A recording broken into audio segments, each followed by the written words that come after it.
Greetings. Now that we've finished our study of Romans, we're ready to turn to the study of the letters that Paul wrote to churches that he had founded himself. Romans was written to a church where Paul had never been, and he had, therefore, to explain his gospel in full. Now he's writing to churches which already know his gospel. He's been there personally. They've heard him preach. So what we discover in these other letters is that kind of window into the life situations in these churches. So we'll begin with 1 Corinthians and find out the kind of problems that they had in an apostolic church and see how Paul dealt with those. To discover these problems and to see how Paul dealt with them will give us a great deal of help in facing the problems of our own churches today. Let's first of all, though, remind ourselves about Corinth, the city that Paul writes this letter to. Now let's look at the position of Corinth in relation to the rest of the Hellenistic world by a crude kind of map here. You may check this out, of course, on a better map, and you should do this. But Corinth is in a little section of land here down below Greece proper, and in this section, not far from Athens, was the largest city in Greece at the time Paul wrote to it. Now Corinth, even though it's the largest city in Greece, is not the old Greek city that was there in antiquity. It's important to realize that sometime in the 2nd century, the Romans destroyed the Greek city entirely, and it lay in ruins for a century. Then the Romans, coming in the 1st century, rebuilt the city and made it a Roman colony. So it is not the Greek city that's discussed in the classical period. It's not the city, for example, of Aphrodite with its prostitutes and the temple and all that. This is a Roman colony that Paul writes to, a cosmopolitan city. People came from all over the empire to settle in Corinth. He's established the church there. He was there for at least a year and a half before he writes this letter. Now he's somewhere else. We don't know for sure where he is, but the chances are, from a reference in the letter itself, he's writing from Ephesus, over here in Asia Minor. The New Testament calls this Asia. He's writing from Asia to Corinth and explaining situations that have come to his attention. Now, a structural view of this letter, 1 Corinthians, shows that it divides unevenly into two parts. The first part, comprising 6 chapters, is a response to rumors that were brought to Paul, presumably in Ephesus. These rumors came to Paul, and now he responds to them in the first part of his letter. But the larger part of the letter seems to be a response to a letter that they wrote to him with questions in it. And he answers these questions one at a time. That's the bulk of the letter from chapter 7 on. And we'll spend our time in this first session working on the first section only, and then we'll come in 3 more sessions to these questions and answers in the rest of the letter. Now let's look at the text. Let's begin with the text to see what this situation is that brought rumors to Paul where he was in Corinth. The information that we have comes from the letter. We have no other information. Everything must be gleaned from the letter itself. We see here in chapter 1, verse 11, the information about how Paul got the report about the quarreling in Ephesus. Verse 11 reads, "It has been reported to me by Chloe's people that there is quarreling among you, my brethren." Chloe's people. We have no idea who Chloe's people are. The name is feminine. Chloe is a woman, but Chloe's people is a Greek idiom which can mean her family, or her employees, or her servants, or her household, or her business associates. It can mean a number of different things, so there's no precision here at all. But Chloe's people, whoever they were, have come to visit Paul wherever Paul was, probably in Ephesus, and gave him some reports about what's going on back in the home church. And she says, or the group said, whoever it was, they told Paul there's quarreling going on. And now that quarreling is explained some more. What I mean is that each one of you says, I belong to Paul, or I belong to Apollos, or I belong to Cephas, or Cephas, or I belong to Christ. There's 4 different parties now. Now Paul has to deal with that situation. We have no idea what these parties were like. All we can do is to imagine what they must have been quarreling over. It looks as though, since different persons are named, that they're quarreling over who's the right leader, perhaps, or their loyalties are attached to certain leaders, and these leaders seem to be named. If that's the case, it makes a special problem for the Christ party, or maybe those are the people who wouldn't be attached to any one particular human leader, but are following instead Christ. But in any case, we have to struggle with some ignorance here and come to terms with not knowing everything about these parties that we'd like to know. But there's a clue in what follows. When Paul deals with this question of quarreling, he raises, first of all, a very important theological argument in the form of rhetorical questions. Now, these questions have no answers because the reader already knows the answers. That's what a rhetorical question is. A question that's the answer is obvious to the reader. Is Christ divided? The answer is no. Was Paul crucified for you? The answer is no. Were you baptized in the name of Paul? No. Now, because of the mention of baptism, it is suggested by some that the issue is over who baptized the persons. Those who were baptized by Cephas or belong to the Cephas party, and those baptized by Apollos belong to the Apollos party, and so on. That's a possibility. Paul seems to recognize that as a possibility when he says, I am thankful that I baptized none of you except Crispus and Gaius, lest anyone should say that you were baptized in my name. And then he remembers, I did baptize also, he says, the household of Stephanas. Beyond that, I don't know whether I baptized anyone else. Now, there's a clue to two things.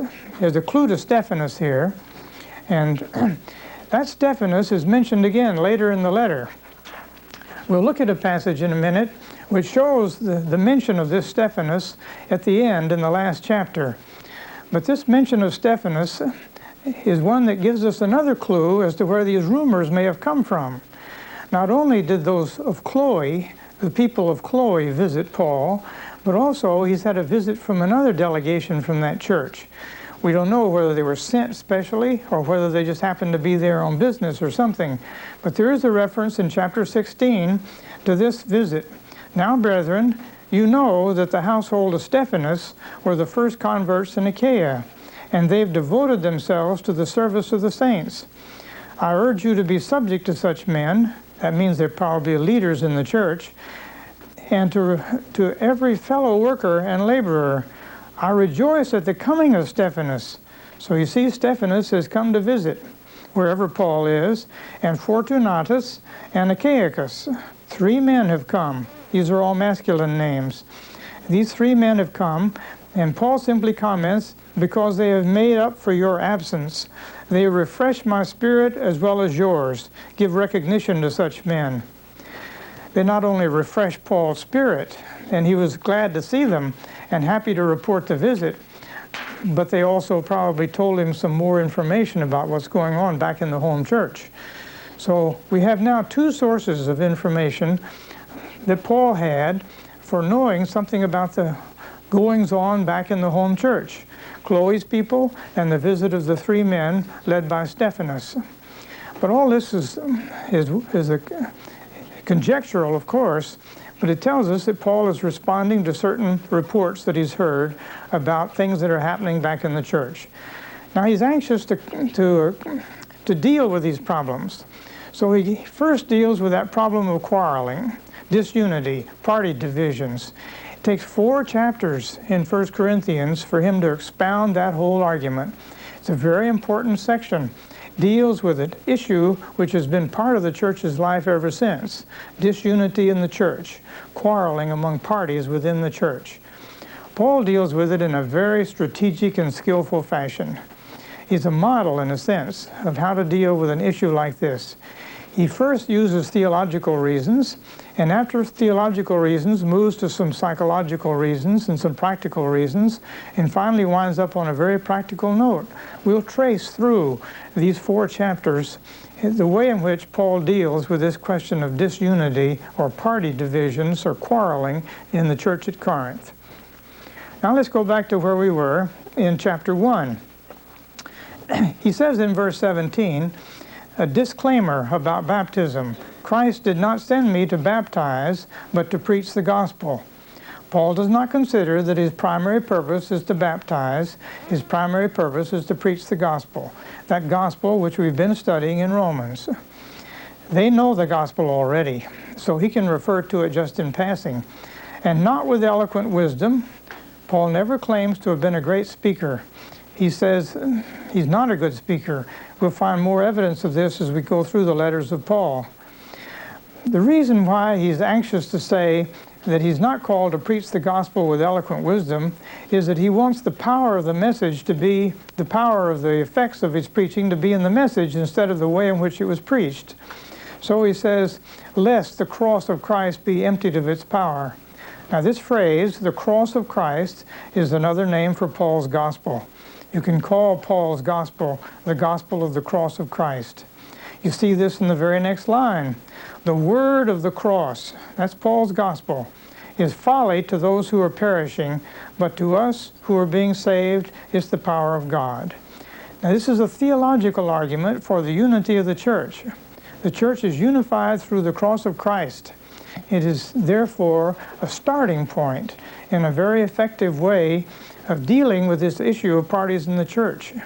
We are all servants of Christ. We were all baptized in His name. We were all beneficiaries of His death on the cross, and therefore we are all one. That's the implication in the way in which he describes this. Now let's continue with the text a bit. He says in verse 18, the word of the cross is folly to those who are perishing. That doesn't make any sense at all. But to us who are being saved, it's the power of God. What he means by this now, I think, is that the proclamation that he's making, that we are saved by the crucifixion of a relatively obscure carpenter in Galilee, is nonsense to an educated Greek. But if you've experienced your own salvation through this person, well then you know that it's true. This is an experiential basis for faith. To those who use their heads and to think about this, the whole thing is nonsense. But to those who know in their own heart and experience that Christ is your Savior, those who've experienced salvation through the cross, then understand that this is the wisdom of God. And that's what he's saying now. He quotes a bit of scripture here in order to show that the philosophy that many of the Greeks depend on is not dependable. Where is the wise man? Where is the scribe? Where is the debater of the age? Has not God made foolish the wisdom of the world? By the wisdom of the world, Paul's talking about the philosophers. Socrates, Plato, Aristotle, a whole list of great thinkers. Paul is simply saying, as great as those people are, and as we know from church history, as influential as they will continue to be in church history, nevertheless, they were not able to give us a message of salvation. Salvation comes only from Jesus Christ and His death on the cross in the preaching of Paul. So he's saying, don't depend on the wisdom of the world. Look at the foolishness of God in the crucifixion for your salvation. So he says in verse 11, since in the wisdom of God, the world did not know God through wisdom, it pleased God through the folly of what we preach to save those who believe. For Jews demand signs and Greeks seek wisdom, but we preach Christ crucified, a stumbling block to the Jews and folly to the Gentiles. But to those who are called, both Jews and Greeks, Christ the power of God and the wisdom of God, for the foolishness of God is wiser than men. Now he's preaching this gospel, which we've studied in Romans very carefully, saying very openly that to the Jews, this is a stumbling block. Why? Because in their expectations, it was not expected that the Messiah, to deliver the people of Israel from their bondage to all the worldly powers and so on, and usher in a whole new age, it does not fit with their beliefs that this Messiah would be crucified at the hands of the Romans. That's a stumbling block. Crucifixion means God's displeasure, not God's pleasure. A stumbling block to the Jews, folly to the Gentiles, meaning the Greeks. Doesn't make sense to the Greeks. It's contrary to the beliefs and expectations of the Jews. Now if we move to the beginning of chapter 2, we'll look at another way in which we can see Paul's strategy in dealing with this problem of unity. He says, "When I came to you, brethren, I did not come proclaiming to you the testimony of God in lofty words or wisdom." Now that's a real insight into Paul's mission, his missionary activities. He does not claim to be a skilled speaker, but he rationalizes that, if that's the right way to say it. He explains that by saying that's important because it means that if I have any effectiveness at all, it is not because of my skill in preaching, it's because simply the message itself has power. It's the power of the message. And the message, what is it? Christ and Him crucified. So he goes on to say, "I decided to know nothing among you except Jesus Christ and Him crucified. And I was with you in weakness and in much fear and trembling, and my speech and my message were not in plausible words of wisdom, but in demonstration of the Spirit and of power, that your faith might not rest in the wisdom of men, but in the power of God." So there we have a good beginning point of his theological argument. The centrality of the church rests in the centrality of everybody's salvation in the crucifixion itself, the death of Jesus on the cross. Now Paul doesn't believe that his message is not wise, really. It's really the wisdom of God. So he talks about the way in which those who really know do have a wisdom, a special wisdom of their own. But that's a point of view now that we'll just simply pass over and say, we'll come to the next point in his argument about the need for unity in the church. His next strategy in this unity, this argument for unity. When he does this, he turns to personnel in the church. He looks at the people that are there, the heads of these parties, and this kind of thing, and asks them to consider their reaction. And their reaction is one which he now exposes as a childish reaction, as a simple reaction instead of a more mature one. He says in the beginning in chapter 3, "I, brethren, could not address you as spiritual men." He has already, and it hadn't worked, so to speak, "but as men of the flesh, as babes in Christ. I fed you with milk, not solid food, for you are not ready for it, and even yet you're not ready, for you're still of the flesh. For while there's jealousy and strife among you, are you not of the flesh, behaving like ordinary men? For when one says, 'I belong to Paul,' and another, 'I belong to Apollos,' are you not merely men?" And now he turns from this rebuke about their childishness, so to speak, their lack of maturity. He turns to the look at the people involved in these party heads. And it's instructive to see how he handles this. He says, "What then is Apollos?" Apollos was one of these traveling missionaries. "What is Paul?" "Servants through whom you believed, as the Lord assigned to each. I planted." Paul founded the church there. Apollos watered. Paul came later on and helped the church along with his preaching. Apollos was a great preacher. His reputation was a wonderful reputation. He had a wonderful reputation as a preacher. "I planted, Apollos watered, but God gave the growth. So neither he who plants, even Paul, nor he who waters is anything, but only God who gives the growth." So there you see the development of his theological argument. Now he says, let's focus on the leaders. The leaders are all really equal. He even includes himself in this. Elsewhere, as we'll see, he does claim superiority. But here, he wants the theological principle to be established.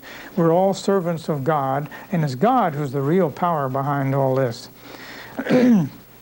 So he says in verse 10, he uses a kind of building image now instead of an agricultural image. He used an agricultural image earlier. I planted and Apollos watered. That's the agricultural imagery. But now he uses construction imagery. "According to the grace of God given to me, like a skilled master builder, I laid a foundation, and another man is building on it." There's several others, not just one. Now he has some comments to make about this. "Let each one take care how he builds upon it. For no other foundation can anyone lay than that which is laid, which is Jesus Christ." Now here's a very important principle. The only proper foundation is Jesus Christ, but you have to build on that foundation. You build something according to the needs in the community and lots of other kind of factors. And you can build in different ways, but you must always build on the common foundation of Jesus Christ. Now he's ready to acknowledge you can build on this foundation in different ways. And he has a very valuable insight here, helping the Corinthians understand that it's okay to be wrong. It's okay to be mistaken. It's okay not to be in the right party, as long as you're founded on Jesus Christ himself.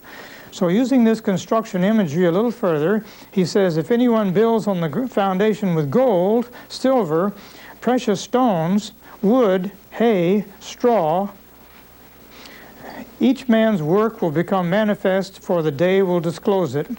It will, because it will be revealed with fire, and this fire will test what sort of work each one has done. Now here's the principle here. You have an image here of a building, and this building is in his metaphor. His building may be built out of metal, which will survive a fire, or it may be built out of wood or hay or stubble, which won't survive a fire. When the judgment day comes, everything will be tested. Only the good and the true will survive, the evil will not. So he comments, don't worry too much about building on the foundation. If you're building on the right foundation, do the best you can to build the best way you can, but don't worry about the consequences. That'll be taken care of by God. So he pursues his argument this way. If any man's work is burned up, he will suffer loss, though he himself will be saved, but only as through fire. You might build on the foundation of Jesus Christ in such a way that everything you're doing is worthless and will disappear finally. That's not because you're deliberately trying to be worthless. It's because your judgment is wrong and you're building on a foundation, the right foundation, but you're building the wrong way. Paul is comforting here because he says that's certainly possible, but listen, that's not going to endanger your salvation. Your salvation rests on building on the right foundation, not building properly. So those of us who are never quite sure that we're right can take comfort in this passage, because it does say our building on this foundation is one that will go through a test, and we may be specially rewarded if we've built well, but we won't lose our salvation if we happen to have done it all wrong. That, in a way, gives these parties in Corinth permission to confess that they may be wrong, or another party may be right. So he's using a strategy now which will psychologically free them up to get along better with each other. Now he has another passage which helps us to understand this. He says, down in chapter 4, I have applied all this to myself and Apollos for your benefit, brethren, that you may learn by us not to go beyond what is written. Now, here's what he's saying. There's party leaders. You're quarreling over the party leaders. You say, I belong to Paul, and I belong to Apollos, and I belong to Cephas or Cephas or Peter, or I belong to Christ. Now he's saying, I've applied all this to me and Apollos. I planted, Apollos watered. I was the founder of the church. He came along after. We're both servants of God. It's God who does the growth. It's God who's important. He says, I've applied all this to me and Apollos just to teach you a lesson. We're really the same. We're the same kind of co-workers in the church. And it's important, therefore, at this stage in his argument, for him to make that point with them. Now he says in verse 14, I don't write this to make you ashamed, but to admonish you as my beloved children. Well, he does admonishing them. He is trying to make them ashamed. And finally, near the end, he threatens them with what's going to happen when he comes there. He says, I will come to you soon, if the Lord wills, and I will find out not the talk of these arrogant people, but their power. And so he finally threatens them with a visit and says, I'll be there soon and straighten it out. Now, there are two other rumors that have come to Paul. One of these is mentioned in the beginning of chapter 5. It's actually reported among you, he says, reported there's immorality among you, of a kind that man is not even found among the pagans. A man is living with his father's wife. Now, we don't know any more about it than that. It's a very simple situation. but it's the situation which involves sexual immorality. And then he reports one more rumor that he's heard, and that's what chapter 6 introduces. When one of you has a grievance against a brother, does he dare go to law before the unrighteous instead of the saints? Do you not know that the saints will judge the world? And if the world is to be judged by you, are you incompetent to try trivial cases? Don't you know that we are to judge the angels? How much more matters pertaining to this life? And so he then rebukes them for taking their legal quarrels before pagan judges instead of settling themselves. Those are the three rumors that he's heard going on back in the hometown church. There are problems that are still with us. What we do now in our discussion, what we can do from out of this kind of study is to ask ourselves these kinds of questions. How is the unity in your church? Are there party divisions? What are you doing about it? Is there a way to heal these party divisions in your own local church? Can you learn anything from the way Paul did it? Or are there any sexual problems in your church? How are you handling those? How did Paul handle it? Is that the way we should handle it now? Or is there any legal problems among church members in your church? How do you handle legal problems now that the judges are no longer pagan? These issues are practical issues. They exist in most churches. It's helpful to look at the scriptures and discuss local situations in the light of these scriptures. Next time we'll pick up two more of these questions that Paul received in a letter written to him. Two more of these, and find out Paul's answers to these. So we'll see you all with the next study, which will then pick up the letter they wrote to him and deal with the questions that they asked him to deal with. See you all then.